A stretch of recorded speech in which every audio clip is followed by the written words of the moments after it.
Comment avoir tous les hommes à ses pieds? Bonjour à toutes, c'est Fabrice Julien, coach et auteur, expert en séduction, et dans cette vidéo on va parler de comment avoir tous les hommes à ses pieds. Et quand je dis tous les hommes à ses pieds, je ne veux pas dire que vous êtes fétichiste des pieds et que vous voulez vous faire lécher les pieds. Non, par là c'est une expression de dire je séduis tous les hommes. Et je vais vous faire la même réponse qu'aux hommes qui m'ont demandé sur ma chaîne pour hommes, comment séduire toutes les femmes, comment avoir toutes les femmes à leurs pieds. En fait, c'est impossible de séduire tout le monde. Alors c'est plus possible pour des femmes, on va dire, de faire l'unanimité ou presque que pour un homme. Vu qu'un homme il séduit beaucoup plus avec sa personnalité et son attitude, c'est quand même sujet à, on va dire, à une appréciation personnelle. Une femme séduisant beaucoup plus par sa beauté et son charme, c'est plus objectif, on va dire. Mais faire l'unanimité, avoir tout le monde sans exception à ses pieds, c'est pas bien. Enfin, c'est pas bien, c'est pas possible. Ensuite, pourquoi est-ce que vous voulez tout le monde à vos pieds? Souvent, on veut tout le monde à ses pieds parce qu'on croit que c'est binaire. C'est soit je séduis tout le monde, soit je séduis personne. On n'accepte pas le non, donc un manque de confiance en soi derrière.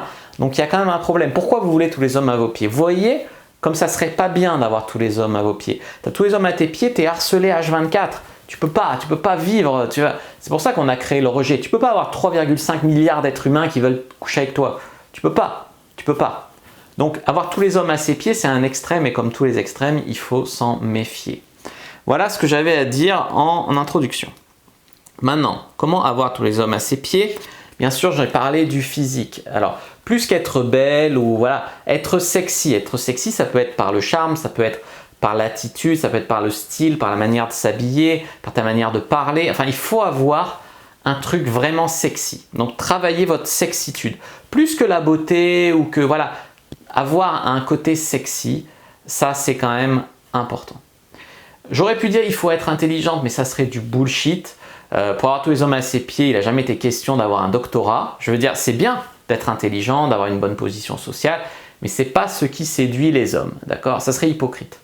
Après, si tu es femme belle, intelligente, riche, machin, tu vas séduire, tu vas plaire à tous les hommes, et il y en a plein qui seront intimidés et qui oseront pas. Donc tu n'auras pas non plus tous les hommes à tes pieds. Donc pour moi, le critère 1, c'est être sexy. Le critère 2, c'est être cool, accessible, sans être demandeuse. Bien sûr, il ne faut pas être la meuf mort de faim qui cherche des bites à tout prix et qui se fait gangbang tous les samedis soirs, d'accord? Mais être cool, sexy, accessible, c'est un combo gagnant. Je m'en rappelle, la fille la plus sexy de mon lycée, quand j'étais au lycée, elle m'a marqué, cette fille s'appelait Julie, si tu nous regardes. Bon, tous les mecs la trouvaient canon, etc. Mais elle était d'une douceur, d'une simplicité, d'une gentillesse qui faisait que rajouter à sa sexitude. Donc tous les mecs, toutes les meufs qui sont là à jouer je suis pas acquise, je suis hautaine, je suis méchante, je suis méfiante, je suis machin, ça vous fait perdre des points. Le combo gagnant, c'est d'être sexy et d'être cool en fait en même temps, d'être cool, sympa, voilà. Je dis pas de coucher avec tout le monde, je dis pas de faire n'importe quoi, mais d'être respectueuse, cool, sympa, accessible, gentille, voilà. Et donc ça c'était le point 2, et le point 3 c'est d'être dans une énergie positive. Tu peux être sexy et être cool, enfin ça vient un peu en contradiction, mais être méfiante, être méchante, être cassante, être hautaine, être froide, être machin, ça va, c'est dans les films que la meuf c'est une bad girl, machin, et on la kiffe. C'est comme vous, les bad boys, tu l'aurais en face de toi, peut-être tu aurais un peu peur. Donc c'est une différence entre les films, les archétypes de séductrices qu'on vous donne et la vraie vie.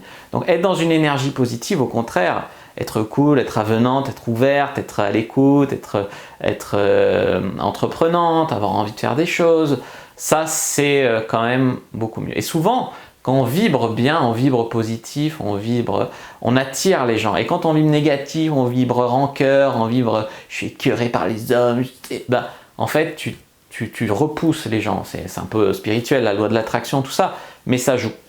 Donc être sexy, être cool, accessible, sympa, et être dans une énergie positive. Voilà ma recette pour avoir tous les hommes à vos pieds. J'espère que cette vidéo vous aura plu. Si c'est le cas, n'hésitez pas à mettre un like sous la vidéo si elle vous a plu, à commenter. S'il reste des questions, je répondrai avec grand plaisir. Vous abonner à la chaîne, activer la cloche pour ne pas rater les prochaines vidéos. Me suivre sur les réseaux sociaux, Instagram, Twitter, Facebook. Rejoignez le groupe privé, la communauté de la Cyprine sur Facebook. Pour rejoindre des gens qui, comme nous, s'intéressent à la séduction et à la sexualité, téléchargez votre guide offert Comment exciter un homme sans passer pour une fille facile dans la description de la vidéo. Je vous dis à bientôt et que le dieu de la séduction soit avec vous les amis.